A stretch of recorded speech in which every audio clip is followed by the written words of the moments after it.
communauté TV Rogers, Ottawa.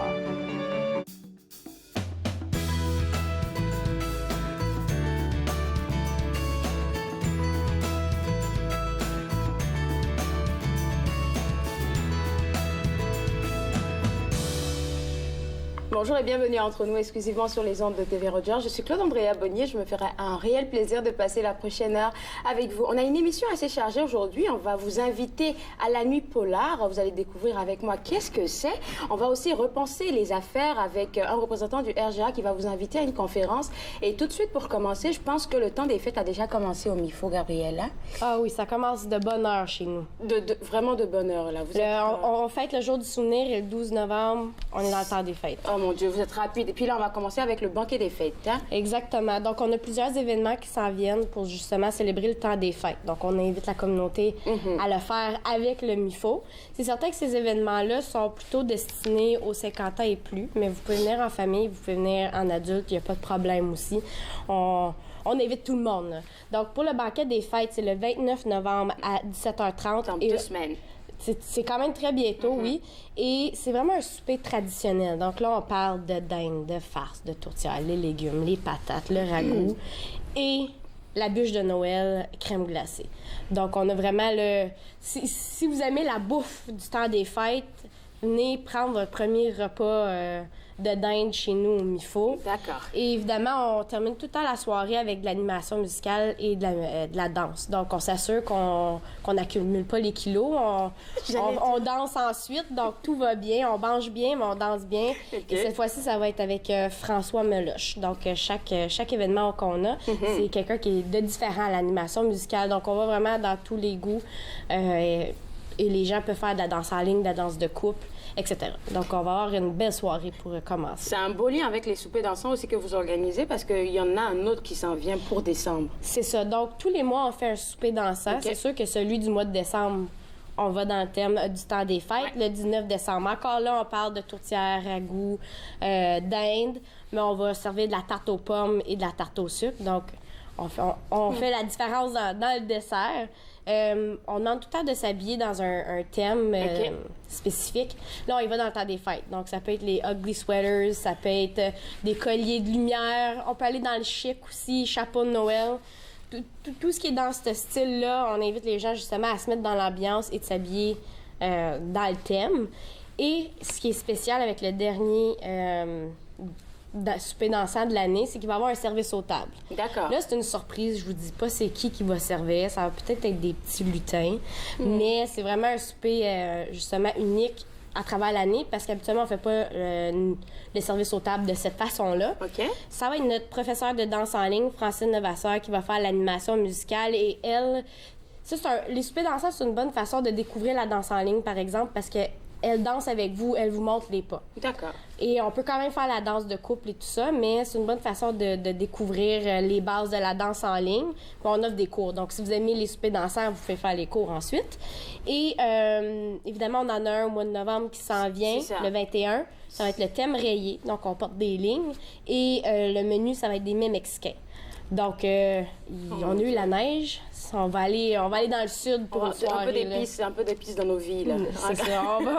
On va se réchauffer avec un bon repas et justement de la danse par la suite. Alors, les soupers dansants, il faut s'inscrire, hein? Exactement. Oui. Donc, tous nos événements, tous nos soupers, toutes nos soirées, on s'inscrit.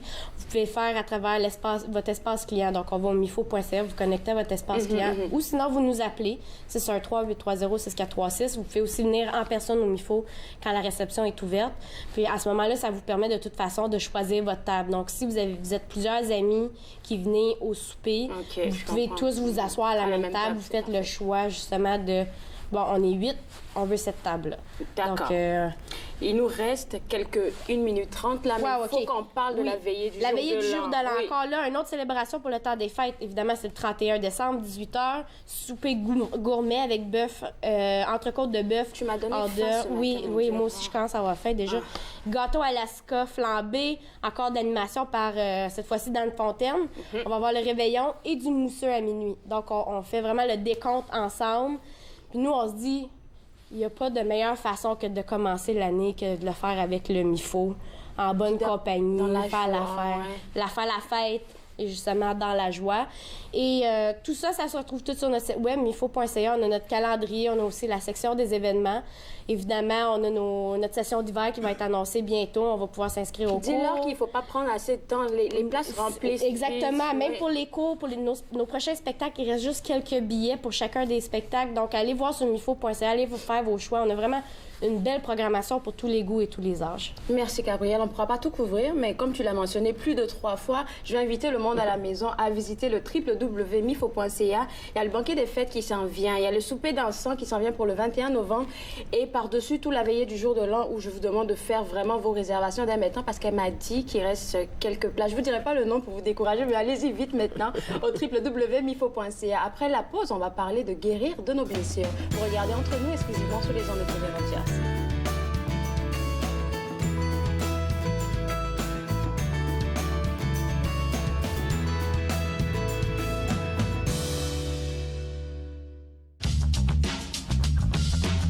Cette émission est présentée par Télé Élan. Vous êtes enfin aux commandes. Pour en savoir plus, visitez rogers.com.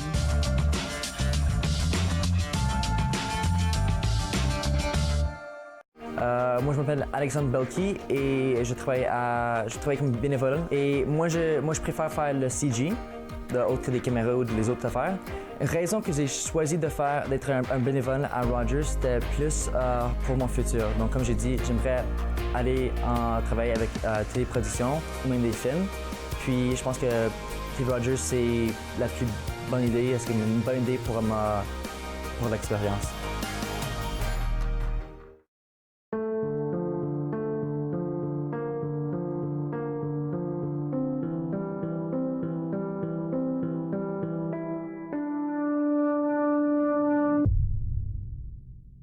Du sang dans l'urine est le symptôme le plus commun du cancer de la vessie.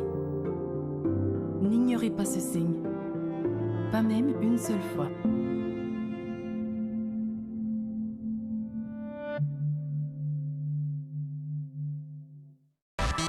À la prochaine émission, je rencontre Michel Picard, l'ancien chef d'antenne de Radio-Canada et animateur à Unique FM, qui nous parle de son cancer de la peau et bien d'autres choses. Alors suivez-moi. Suivez-moi, jeudi 20h, sur TV Rogers.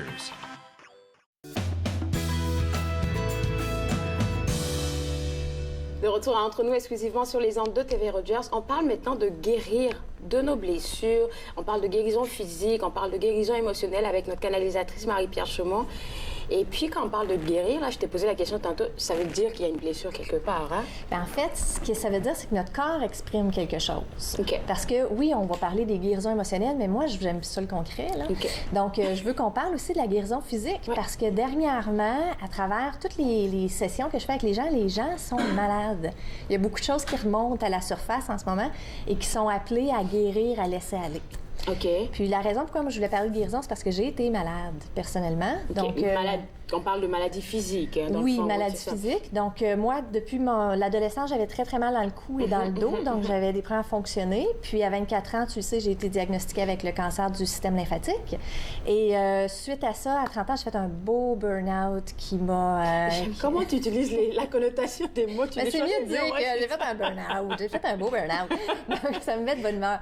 Donc, le burn-out a été un super beau cadeau parce que ça m'a enseigné énormément. Mais même après le burn-out, les gens me disaient « Pourquoi tu as fait un burn-out? Qu'est-ce que tu as appris dans ton cancer? » Puis là, j'en stressais parce que je me disais « Mon Dieu, c'est vrai, il faut que j'apprenne quelque chose là-dedans. » Donc, je me mettais beaucoup de pression pour comprendre. Puis ça m'a beaucoup fait faire beaucoup d'introspection sur c'est quoi la guérison, pourquoi on est malade, comment on fait pour guérir. OK. Donc, c'est pour ça que je voulais parler de ça. Fait que tu penses que quelque part, quand on parle de maladie physique ou de mal-être physique, ça cache quelque chose en dessous. Ça cache quelque chose en dessous. Donc, en fait, je voulais aborder avant pourquoi c'est complexe de guérir avant qu'on rentre dans l'émotion. D'accord. Pourquoi c'est complexe de guérir? Pourquoi c'est compliqué? Parce que quand on se dit, ben là, je suis malade, là, je veux guérir, je devrais être capable d'aller chercher une pilule ou aller voir un médecin ou voir un thérapeute énergétique, peu importe, puis guérir.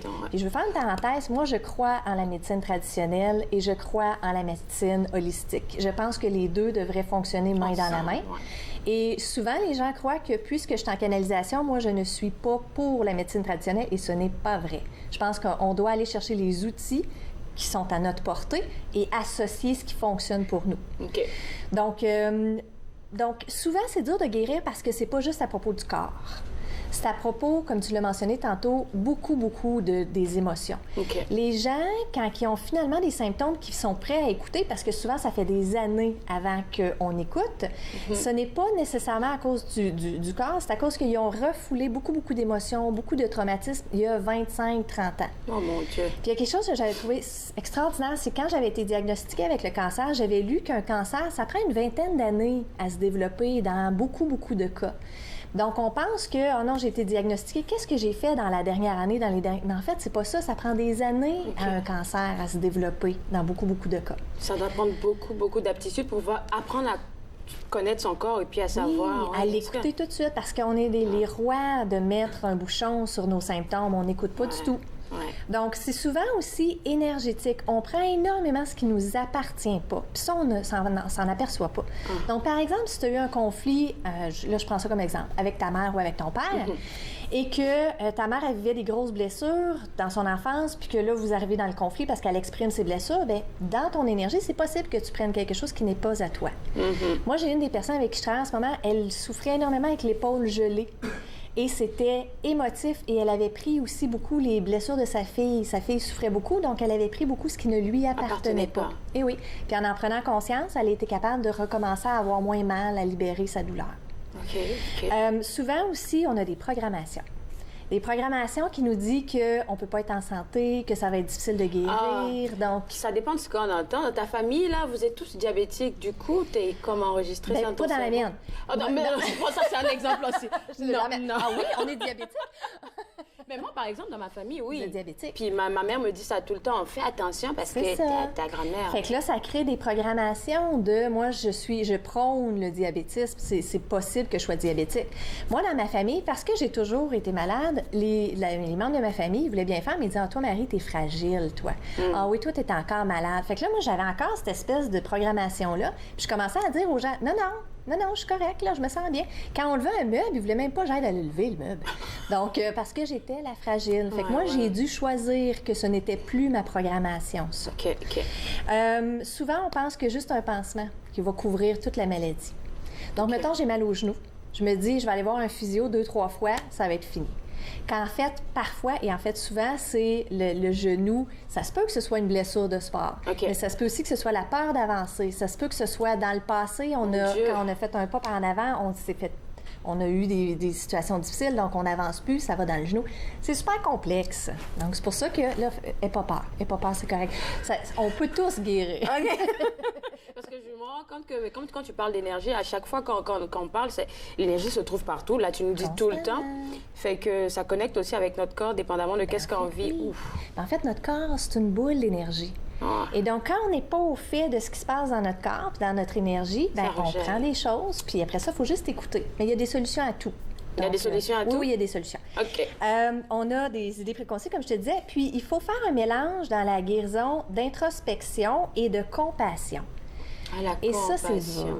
Oui, c'est difficile parce que quand on dit... Moi, la chose qui me dérange le plus, c'est quand quelqu'un va voir un thérapeute énergétique ou quelqu'un qui canalise ou peu importe, puis elle dit « T'es malade parce que t'as pas encore compris pourquoi t'es malade. » Mais c'est fatigant de se faire dire ça, parce que tu ne sais pas plus pourquoi t'es malade. C'est pour ça que je veux te voir, Mais là, en plus, tu te sens coupable parce que tu te dis « Hey, c'est de ma faute. Hey, j'ai fait quelque chose de pas correct. » C'est pour ça que c'est important de faire de l'introspection.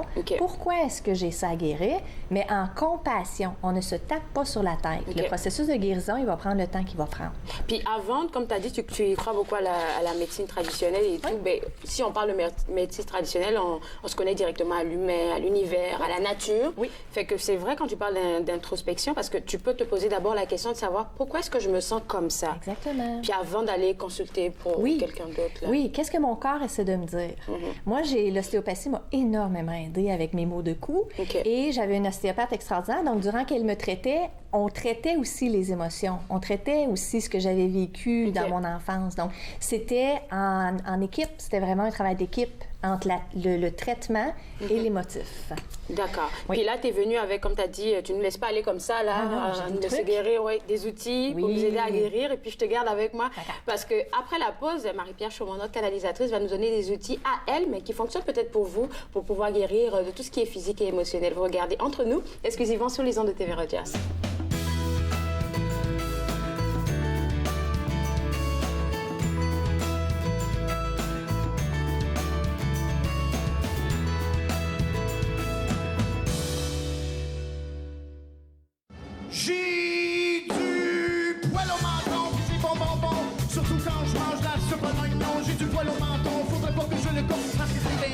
d'avoir du poil dans le souffle. Mais encore mieux que ça, vous décider les autres, c'est de toute beauté d'avoir du poil dans le front. Du poil dans le front, ben oui, je vous le dis. Quand on a du poil là, ça s'appelle des sourcils. J'ai du poil sur les jambes, j'ai du poil sur les bras. J'ai du poil à des places que ça se peut pas. J'ai du poil frisé, j'ai du poil qui est long. J'en ai même dans mon nombril qui attire des moutons. Ça se peut un jour que je me réveille puis j'aurai du poil entre les deux oreilles. Mais j'ai du poil au menton puis je trouve ça beau. Oui, c'est bien plus beau qu'avoir du poil dans le dos. Merci!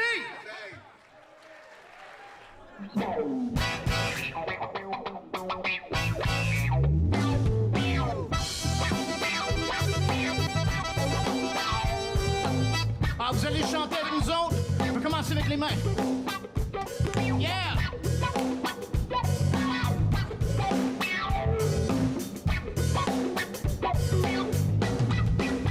Lorsque tu danses de même, c'est bon. Puis quand tu bouges comme ça aussi c'est bon. Lorsque tu me fixes de tes yeux, ah, c'est tellement bon. Puis quand tu me touches de même, ah, c'est bon. Bon, c'est bon, c'est bon quand je mets le monde dans le ton. Ouais, donc, monte le son, dis que dans un zone.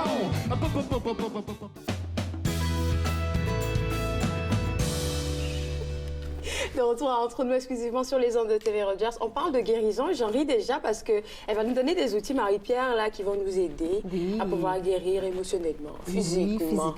Oui. Puis là, tu as parlé des erreurs qu'on fait quand on veut essayer de guérir par nous-mêmes. Hein? Puis là, je dis erreur, puis j'ai même sur mon petit papier, j'ai mis erreur. Parce que là, encore une fois, on ne se tape pas sur la tête. D'accord. Déjà qu'on est malade, on peut tous se donner une chance. D'accord.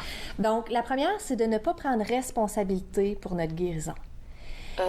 Et ça, c'est très important. Parce que moi, quand j'étais malade, je me disais, je vais trouver la personne qui va me guérir. Et là, j'en ai vu des gens, j'allais voir des filles, j'ai vu tout le monde. Mais je rentrais dans le bureau en me disant, toi, figure, qu'est-ce qui se passe avec moi?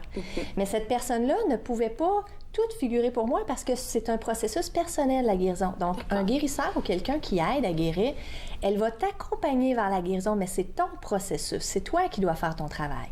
Ben, c'est un peu comme à l'hôpital, on te donne des médicaments, oui. C'est toi qui fais ton truc. Okay. Oui, c'est ça, exactement. Donc, l'autre élément, c'est responsabilité et non culpabilité. Donc, si vous êtes malade depuis des années, ne vous sentez pas coupable. Moi, quand j'ai été diagnostiquée avec le cancer, il y a quelqu'un qui m'avait dit « Tu le mérites. Oh. Oui, j'étais pas contente. Donc, tu le mérites parce que clairement, il y a quelque chose que tu as fait que tu dois comprendre. Puis je comprends ce qu'elle voulait dire, la personne, mais il y a une façon de dire les choses pour pas qu'on se sente coupable. Oh, mais... OK? L'autre élément, c'est ne pas remettre son pouvoir de guérison dans les autres. Je l'ai dit tout à l'heure, prendre responsabilité. C'est correct de voir plus qu'une personne.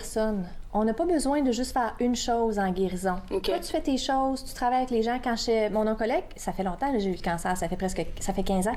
Quand j'avais fait mes traitements, je lui avais demandé, moi, je peux-tu manger? Qu'est-ce que je peux faire avec la bonne nourriture? Puis elle m'a dit non, c'est pas prouvé. J'ai compris aujourd'hui que tu peux prendre une partie de ta responsabilité et travailler en équipe avec les gens qui vont t'accompagner. OK? Et ne pas mettre une date limite sur le processus de guérison. On met souvent une date limite. Bon, d'ici avril, là, je vais guérir. C'est ça. Et là, il y a de la pression, puis là, on sent qu'on n'est pas assez bon, puis on se rabaisse, puis là, c'est difficile de guérir. Parce que même si on arrive à avril qu'on n'est pas guéri, du coup, on perd de... Ben oui, puis on pense qu'on n'est pas assez bon ou qu'on est nul. En fait.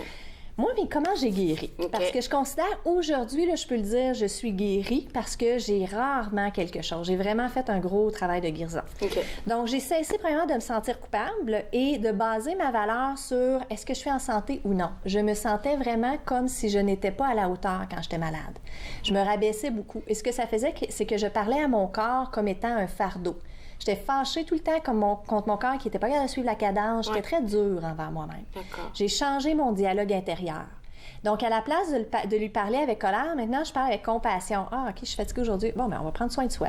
Puis ça a tout changé mon approche vers la guérison. La compassion, je pense que ça change tout. Hein? Ça change vraiment tout parce que là, on arrête de se mettre de la pression et on travaille en équipe avec notre corps. D'accord. Surtout quand on veut faire plus, là, je pense pour des gens qui sont vraiment... ils aiment beaucoup le travail et bien fait et tout, mais quand tu te sens pas bien dans ton corps, tu peux pas donner le meilleur de toi-même. Voilà. En deuxième, j'ai accueilli mes émotions. Moi, je suis une fille qui pleure constamment. Ça m'étonne, je n'ai pas encore pleuré à ton émission. J'ai mon Kleenex au cas où. Et je m'assume totalement là-dedans. Donc maintenant, mes émotions, dès qu'elles montent, tout de suite, je les accueille parce que les émotions sont porteuses d'informations. Ouais. Donc, plusieurs fois par jour, je fais un petit diagnostic. Ah, comment je me sens? Oh, j'ai de l'anxiété. Ah, c'est quoi ça?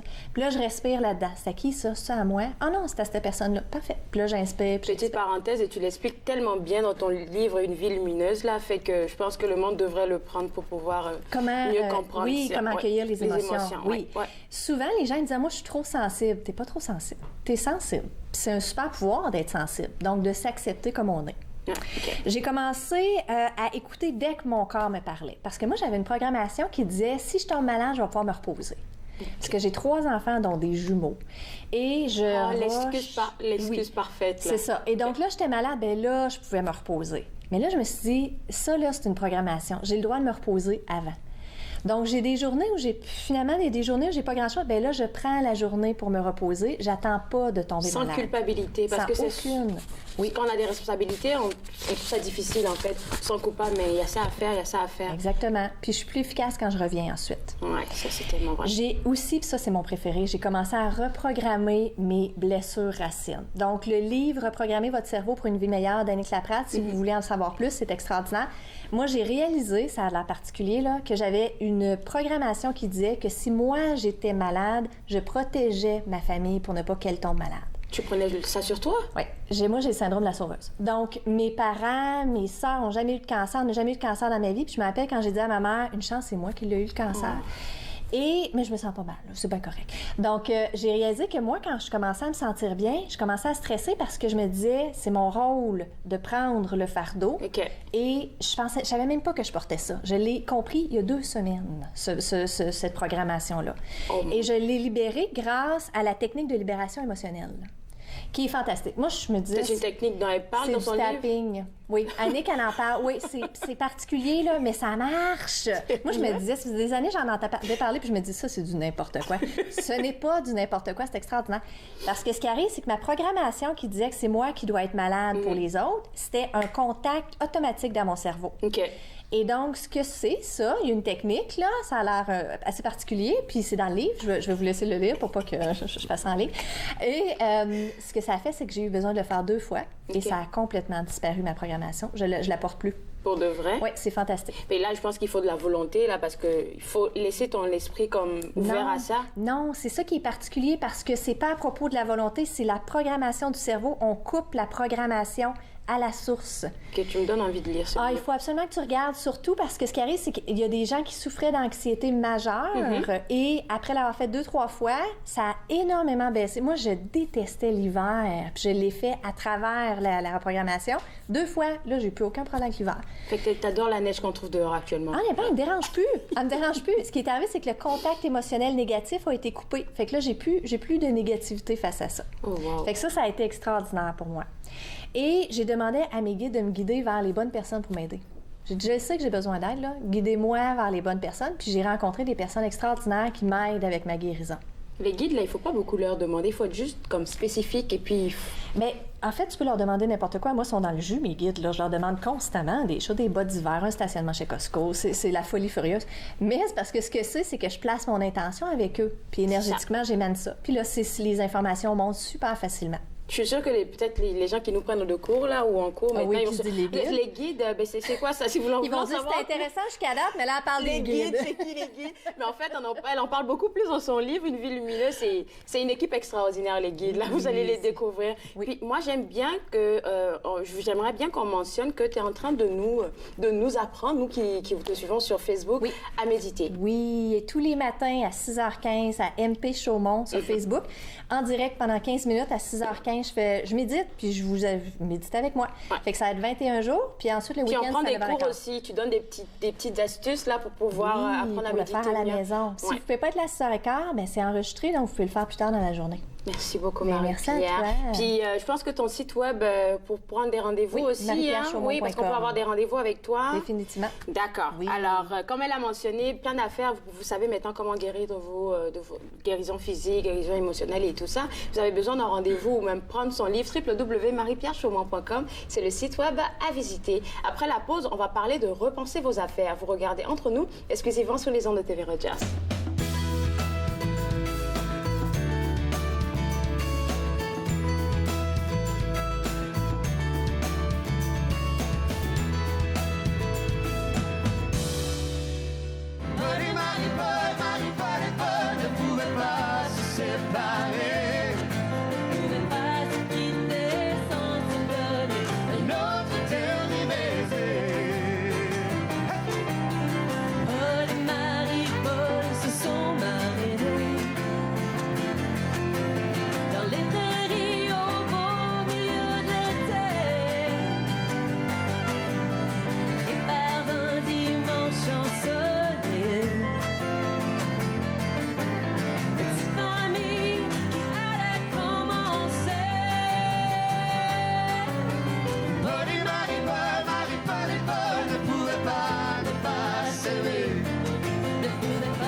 le jour où Paul a perdu la loi.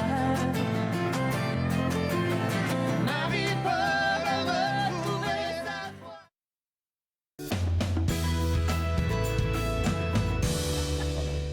De retour entre nous exclusivement sur les ondes de TV Rogers. On parle maintenant de repenser vos affaires. C'est un déjeuner-conférence en fait organisé par le RGA. Déjeuner-conférence, je suis toute fâchée là parce que je dis ok c'est tôt là, mais je pourrais pas être là. Et est-ce que c'est quelque chose qui a été demandé par vos membres par exemple? Oui, bien évidemment, durant toute l'année, on sonde un peu nos membres pour leur offrir en fait des outils qui pourraient les aider en affaires. Et puis, on sait que présentement, il y a beaucoup de défis en RH. On parle de repasser vos affaires. C'est une série de déjeuners-conférences et la thématique est les défis en RH. On en entend beaucoup parler dans les médias des défis en RH, comme par exemple le manque de main-d'œuvre, la pénurie de main-d'œuvre. Il y en a énormément dans la région de la capitale nationale.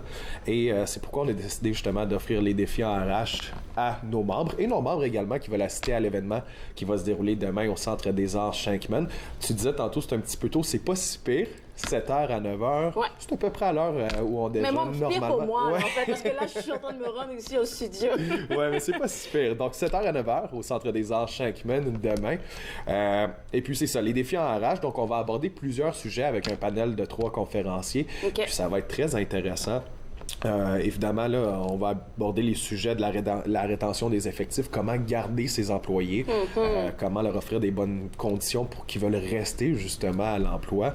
Le partage d'informations. On va également parler du développement de la main-d'œuvre parce que ça, c'est important. Souvent, on n'y pense pas. On engage des nouveaux employés et puis ils sont là, font leur job, ça se fait bien, on les laisse aller comme tu dis. Mais comment justement les outiller à mieux performer pour amener justement l'entreprise plus loin. Donc, on va voir ce sujet-là également. La conciliation travail-vie personnelle, ce qui, des fois... je ris déjà. Ce qui, des fois, est un objectif assez compliqué, là, je dirais, quand on a les enfants, quand on a du sport, différents horaires. Donc, conciliation travail-vie personnelle. Un sujet que j'ai hâte d'entendre, la coexistence intergénérationnelle, qu'on voit de plus en plus sur le marché du travail. Parce que la jeunesse vient avec souvent de nouvelles perspectives, de nouvelles idées. Puis les idées personnes différentes, Oui, mais ceux qui sont là depuis, on va dire depuis le début de la compagnie, mais ils ont une vision assez claire là et puis ils veulent pas bouger. Oui, des fois ça fait 30 ans, comme je dis, qu'il y a des gens qui sont au sein d'une compagnie, puis là il y a des jeunes on parle des gens dans la vingtaine qui sortent... de nouveaux employés. Exactement. Qui sortent de l'école puis qui arrivent sur le marché du travail. Donc, comment concilier les différentes générations ensemble, comment les faire fonctionner ensemble sur le marché du travail. Donc, ça, c'est un sujet dont j'ai bien hâte d'entendre, en fait, demain à repenser vos affaires. Et puis, c'est le premier déjeuner conférence d'une série de 3. Donc, il va y en avoir d'autres prochainement. D'ailleurs... Tout basé sur les défis des RH. Hein? Non, en fait, repenser vos affaires, série de 3 déjeuners. Le premier, les défis en RH. Et le prochain sera au sujet de la cybersécurité.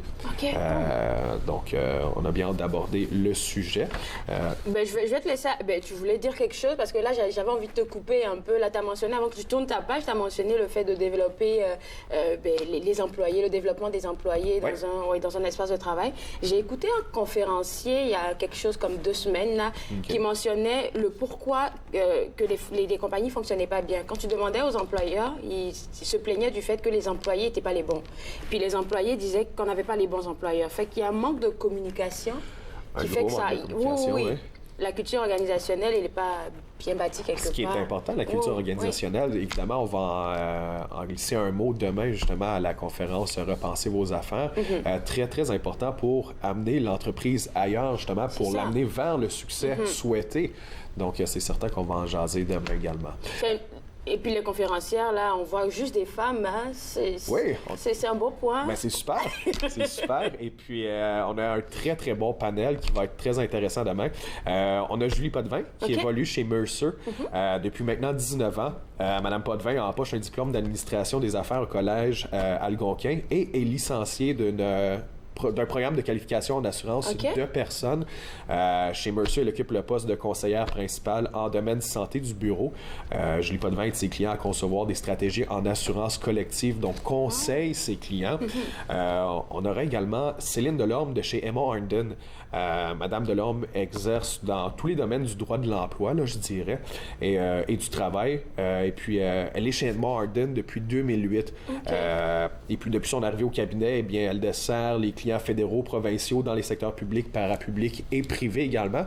Et pour terminer, la dernière et non la moindre, on a également Madame Angie Teener de la Corporation commerciale canadienne. Et puis, Madame Teener occupe le poste de partenaire d'affaires stratégiques en ressources humaines depuis 2016. Donc, on a des gens vraiment calés. Beau panel, en tout cas. Des gens vraiment calés dans le domaine.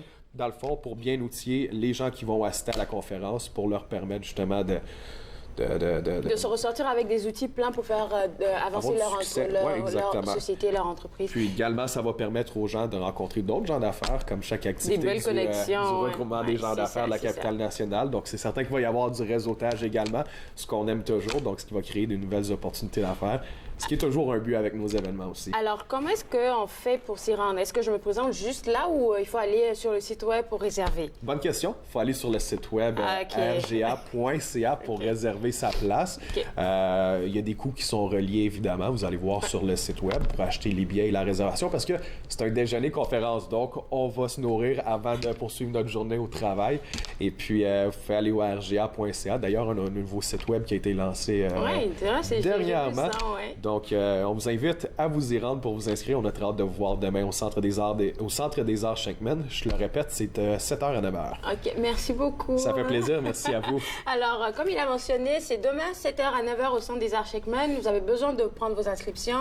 Il n'a pas dit, mais à moi, il a dit, il reste quelques places dans www.rga.ca pour pouvoir prendre vos tickets dès maintenant. Après la pause, on va parler d'une nuit à la Maison Fairview. Restez avec moi pour regarder Entre nous, exclusivement sur les ondes de TV Rogers.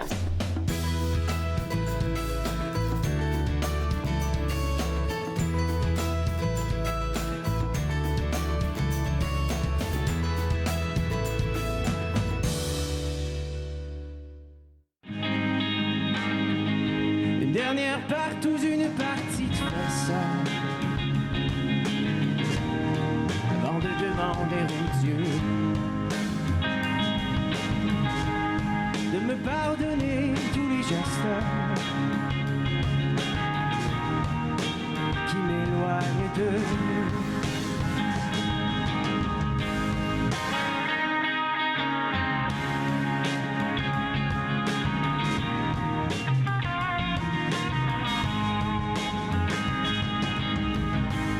Je ne peux pas vivre au bout d'une leçon. Je pourrais me pendre, c'est dangereux.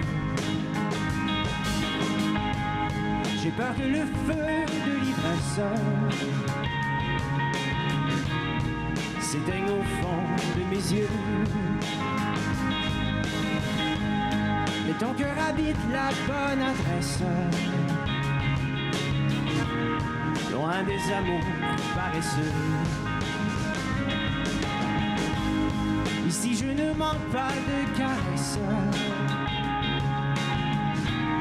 car une des tiennes en vaut deux.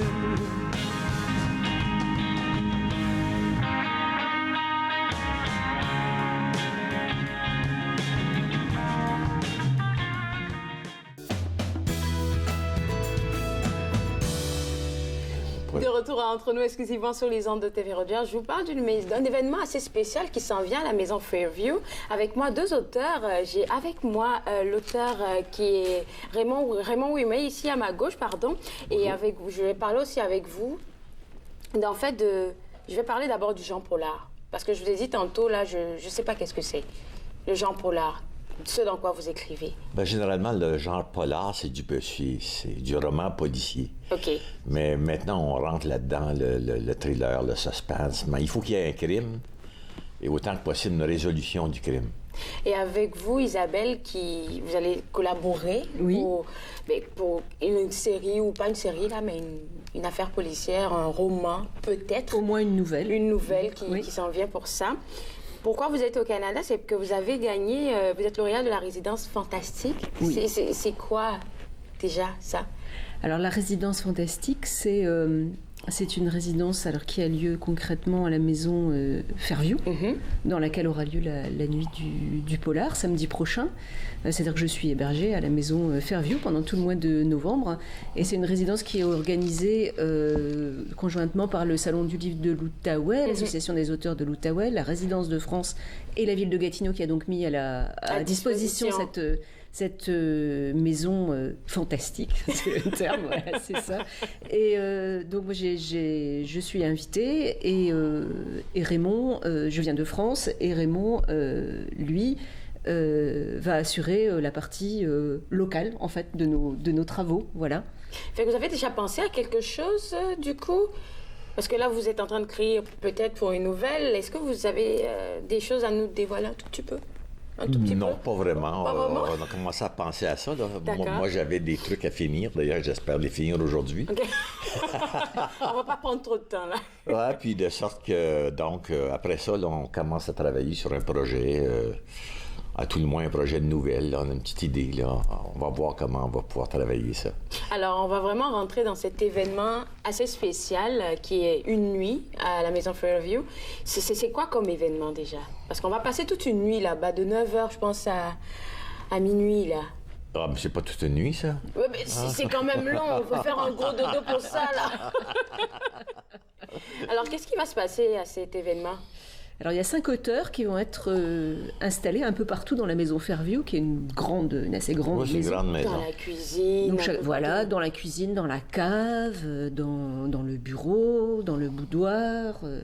Chacun aura sa place. Okay. Et chacun aura son crime. Voilà, et chacun aura son crime. On est sérieux, là? C'est comme une affaire à réseau, c'est ça? C'est comme une espèce d'intrigue dans la maison, finalement, puisque les gens vont se promener dans la maison. Et il y a 4 auteurs et un biologiste. C'est ça que je trouve intéressant, là, parce que... Ouais, ben, je pense qu'Isabelle, toi, tu vas lire un extrait d'un de tes textes, non? Oui, c'est ça. Je vais lire une nouvelle. Je vais lire une nouvelle. Ouais. Voilà. Alors que moi, je vais plutôt raconter une pendaison. Vous allez raconter une pendaison? Oui. C'est quelque chose que vous avez travaillé dessus ou vous travaillez seulement spécifiquement pour... Oui, j'ai déjà travaillé sur ça, oui.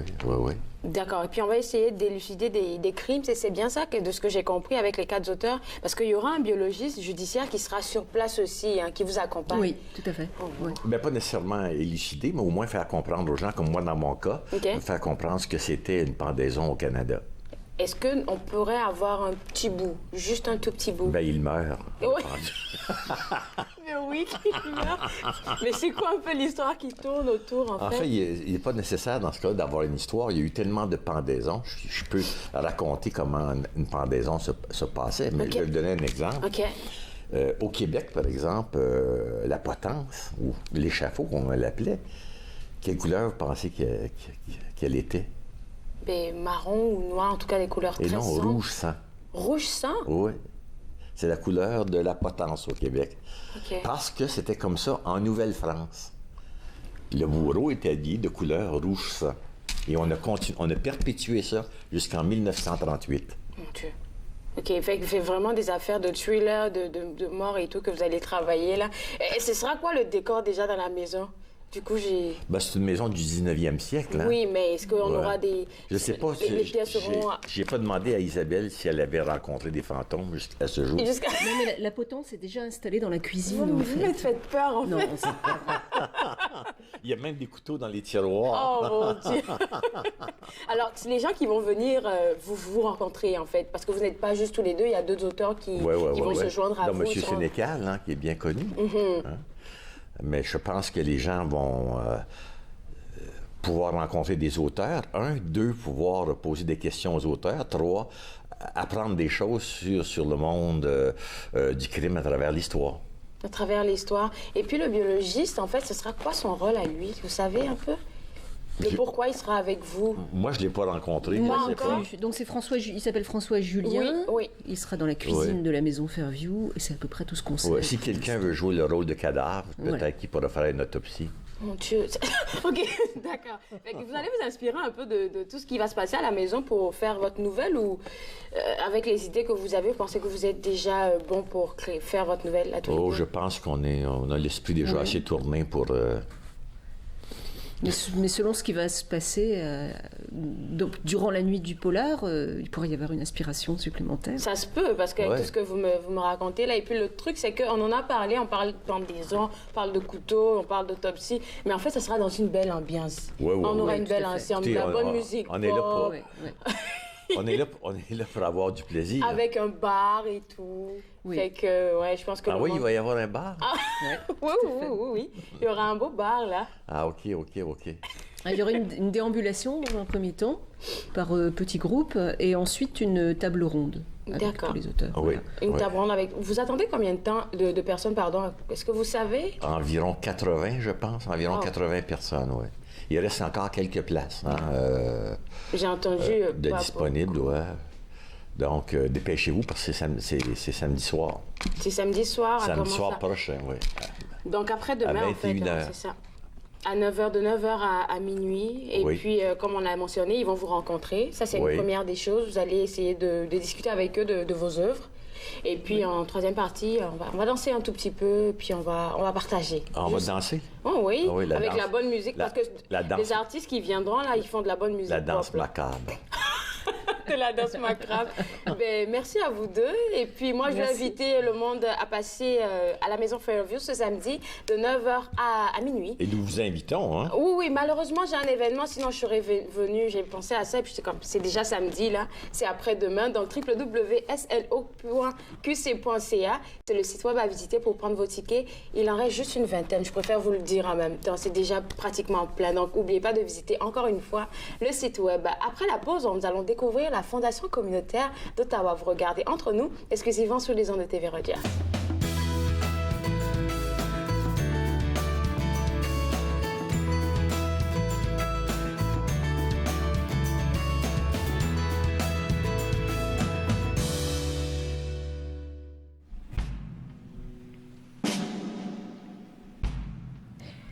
Il y a un écart, un grand couloir devant ces mots et entre nos bras. Je suis tout à l'envers. Mon cœur se serre devant ces mots que le temps voudrait taire. Il y a 35 000 mots dans le dictionnaire pour t'exprimer.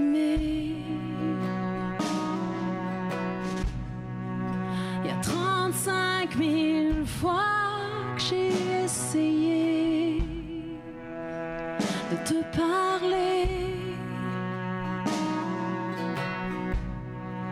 Il n'y a aucune raison.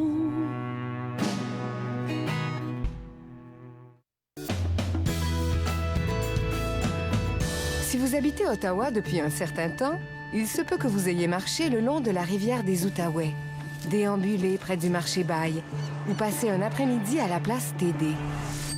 Mais reconnaissez-vous ces endroits? Les endroits qui servent des repas gratuits aux personnes qui ont faim. Les abris qui offrent un lit chaud à ceux et celles qui en ont besoin.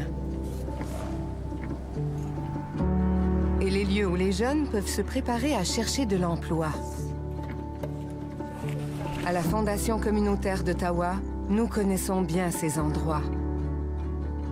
Et depuis plus de 30 ans, nous collaborons avec d'autres afin d'abaisser le nombre de personnes dans le besoin à 0.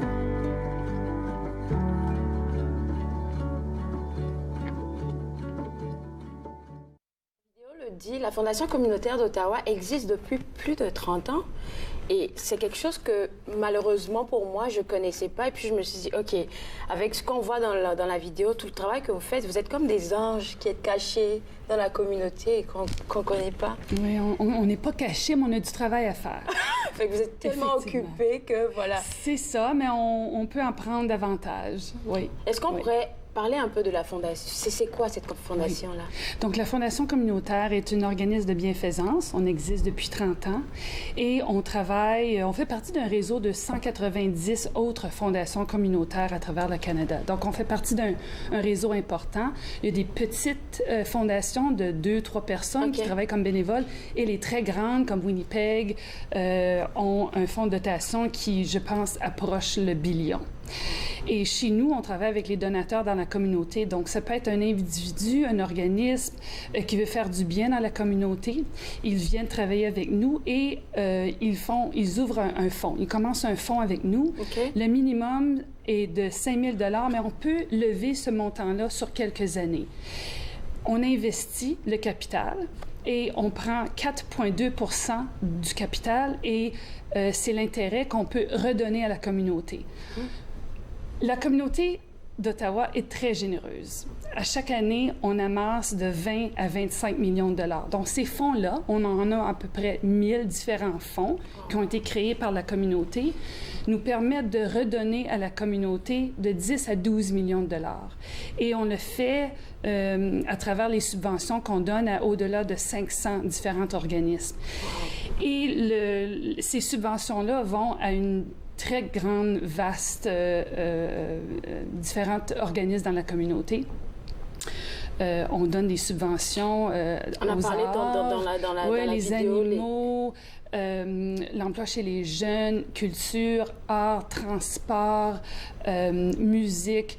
Pourvu que l'organisme est un organisme de charité, donc qui est reconnu par Revenu Canada et qui font du bien dans la communauté, on peut parler un petit peu du processus parce qu'on s'en est parlé tantôt. D'accord, on va parler du processus, mais j'aime bien cet aspect qui montre dans la vidéo, surtout pour les abris. Parce que c'est des personnes, là, des abris pour les personnes qui en ont besoin, ou même les lieux où est-ce qu'on donne à manger et tout. C'est des choses que moi, je me dis, là, c'est super important parce qu'on en voit des personnes qui en ont besoin le plus. Surtout à cette heure, là, on va parler de l'hiver, là.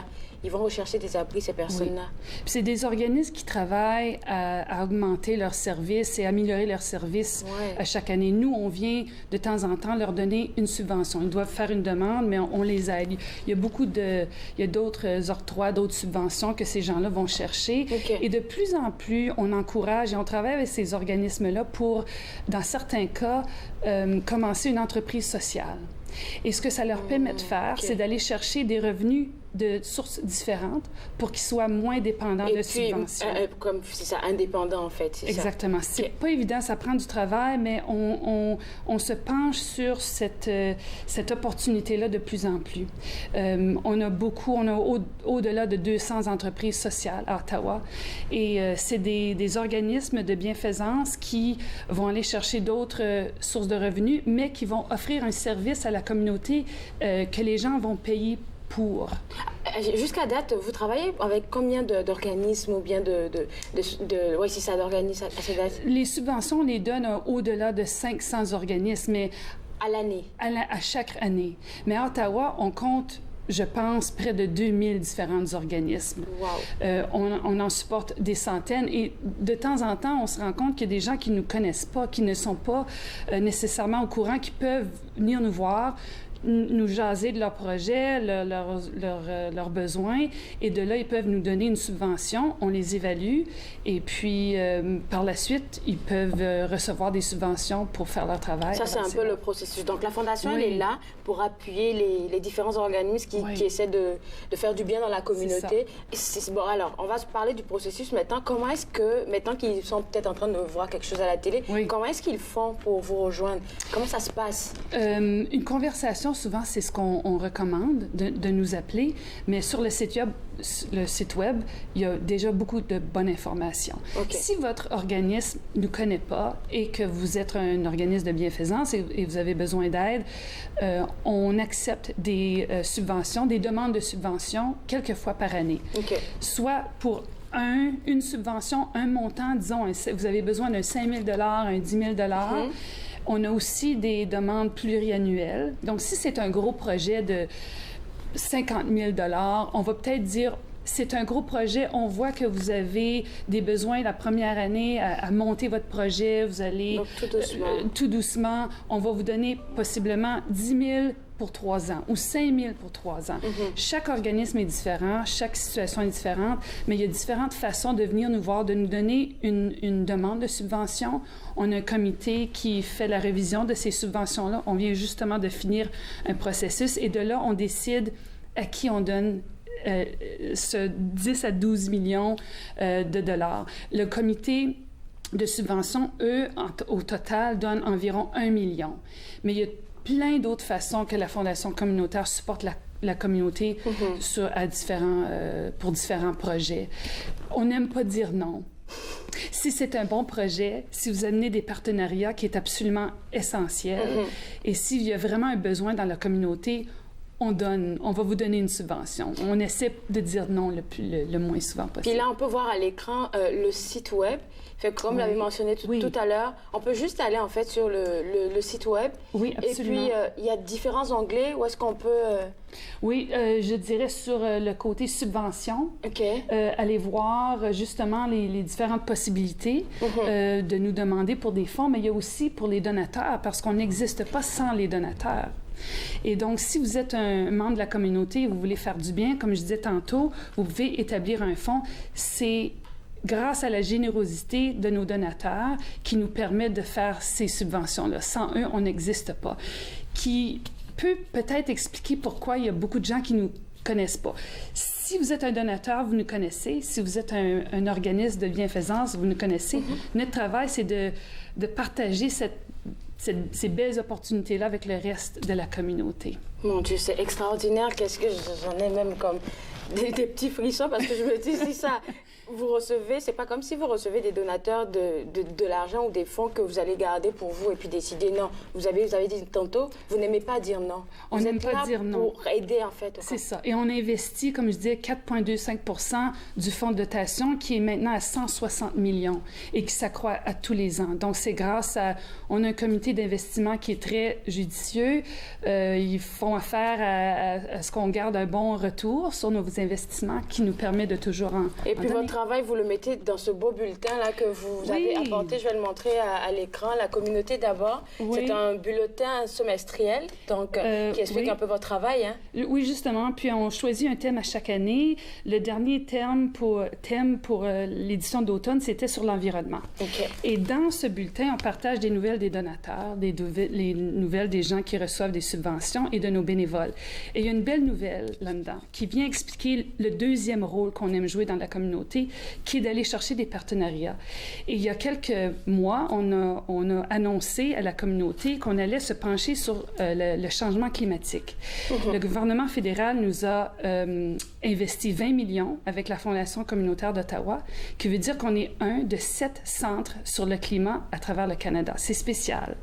Puis ça vient combler un autre rôle qu'on joue de plus en plus, c'est d'aller chercher des partenariats dans les 3 secteurs, privé, public et philanthropique. Souvent, on se parle à nous-mêmes. On oublie que le secteur privé a un rôle à jouer dans des sujets complexes comme le climat ou l'emploi chez les jeunes. Donc, pour nous, c'est un rôle qui est très excitant. Il nous reste juste quelques secondes. Ce que vous faites est tellement extraordinaire que j'ai même envie de vous demander de nous revenir ici pour parler un peu de... Pourquoi pas développer un peu plus la communauté d'abord, parler de ces donateurs-là aussi. Oui. Merci beaucoup d'avoir partagé ça avec nous.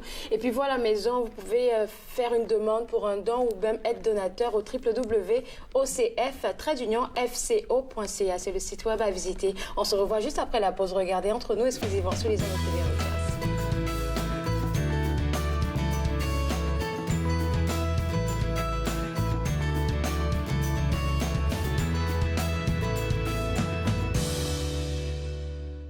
Nous sommes la génération qui avait tout, qui a révolutionné la musique, qui savait comment gagner. Et nous savions célébrer. Nous nous sommes unis pour lutter contre la faim chez les enfants. Nous nous sommes unis pour les protéger. Et dans ce monde dangereux, nous devons continuer de les sauver. Même lorsque nous ne serons plus là, en incluant l'UNICEF dans notre testament, nous deviendrons la génération qui a laissé en héritage un monde meilleur. Visitez le unicefleg.ca. À la prochaine émission de Lumière et d'Aide, je recevrai Cédric Parent, livreur de vision. Il vous fera découvrir ce qu'est l'entrepreneuriat de cœur et comment l'appliquer au quotidien. De lumière et d'être, jeudi 20h30 sur TV Rogers. Êtes-vous préoccupé par la quantité d'alcool consommée par une autre personne? Vous sentez-vous habituellement fâché, confus, déprimé ou mal aimé? Pensez-vous que si la personne qui boit vous aimait, elle cesserait de boire? Si vous avez répondu oui à une de ces questions, vous n'êtes pas seul. Toutes les personnes qui se sentent emprisonnées par l'alcool ne sont pas des alcooliques. Les familles et les amis souffrent aussi. Alanon ou Alatine peut vous aider. 1-888-4-ALANON ou visitez alanon.org. Bonjour, dans la prochaine émission d'Émergence, je reçois Julie Blais-Comeau, spécialiste de l'étiquette et fondatrice d'étiquettejulie.com. Émergence, dimanche 19h30 sur TV Rogers.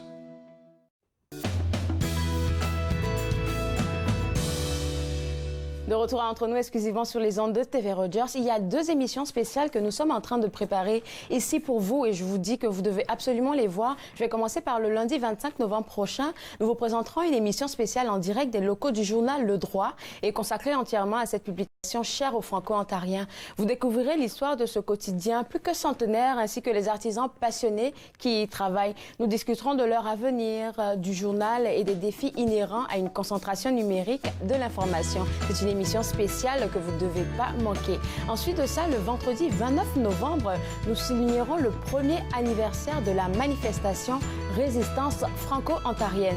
Pour l'occasion, nous avons invité en studio Amanda Simard, Carole Jolin, Soukeina Boutiev, Pierre Jury et plusieurs autres intervenants qui se joindront à nous pour discuter des avancées des enjeux des franco-ontariens. C'est aussi un rendez-vous exceptionnel à ne pas manquer, donc pour vous 2 dates à retenir, le lundi 25 novembre pour une émission spéciale au droit et le vendredi 29 novembre pour une émission spéciale sur la résistance franco-ontarienne. Moi, je me suis fait le plaisir de passer cette heure avec vous. On va se voir bien évidemment demain. Nous allons parler musique avec Jean-Paul Moreau et on va parler aussi avec un auteur qui va nous présenter La rue des rêves brisés. Au revoir.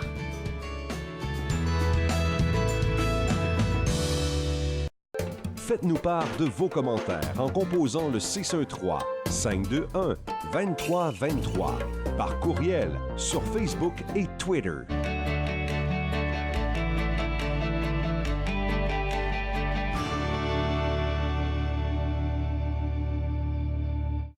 Je m'appelle James Fall, puis je fais mon co-op / bénévole ici à TV Rogers. Je voulais expérimenter différents types de techniciens. Je suis technicien de scène, je voulais voir technicien de production télévisuelle, voir c'est quoi les différentes démarches, les différents environnements, puis c'est quoi l'impact que ça fait sur moi que je suis intéressé dans le domaine de technicien.